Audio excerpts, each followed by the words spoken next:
saw right here on Newsmax 2. The sheriff says that their working theory is that the gunman took his mother's service revolver, which was apparently used in the attack. So that is the very latest news and information we have. Joining me now is Greg Tish, host of the Greg Tish Show there in Tallahassee. Greg, appreciate you joining us today. It just has to be a tragic day for the students here at Florida State University.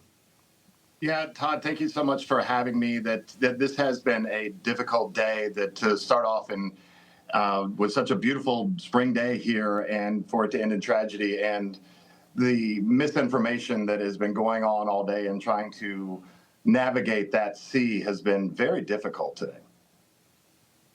Well, let's just focus on what we do know at this time, Greg. You're with one of the local radio stations there in town.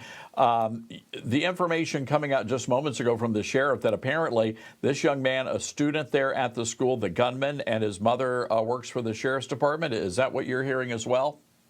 That is what that FSU PD chief, also the Tallahassee Police Department chief, and the Leon County Sheriff Walt McNeil. They came out and made the statement, and Sheriff McNeil did make that statement that it was the son of a deputy that's a school resource officer at one of our middle schools.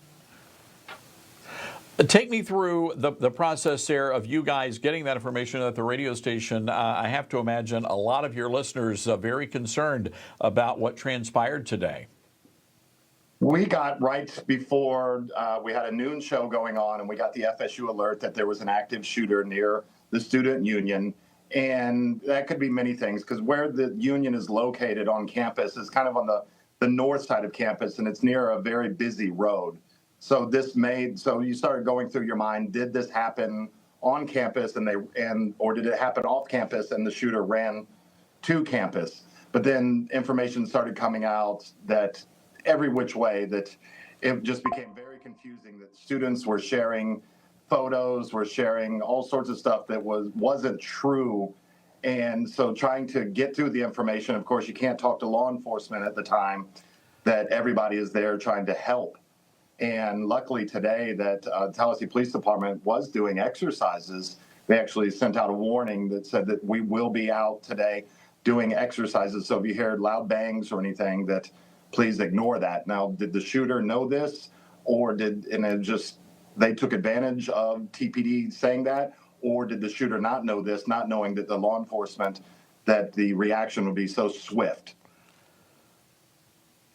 Well, it's, again, the reaction from law enforcement, quite impressive, Greg, and yes. I'm sure you've seen the same videos we have, people running away for their lives, and yet those law enforcement officers running right to the danger zone. I mean, that really does send chills down your spine. It absolutely does, knowing that these men and women, that they are there to protect the students. They are there to protect the public, no matter what. And they were going into a situation to where kids are coming out, screaming. There's many of them. Getting the misinformation that they have right there and running right into the heart of it to stop any further actions from happening from this shooter. I know from a radio perspective, you guys just break into the breaking news coverage, and there is that adrenaline rush. But Greg, I guess now just stepping back and realizing, what has happened there in your community. It's been awful to think about, and we're seeing the press conference with all the departments coming out and giving the update on it, that the next few days are going to be very difficult for the Seminole Nation, for FSU to go through, because this is not the first time that this senseless act has happened on our campus. That we had one at the library 2014, 2013, to where 3 people were shot. And that this isn't the first time this has happened. So tomorrow, I think that we'll see a unity on campus and with the city, with all campuses, with Florida State, with Florida A&M, and with Tallahassee State College, really come together and just say enough.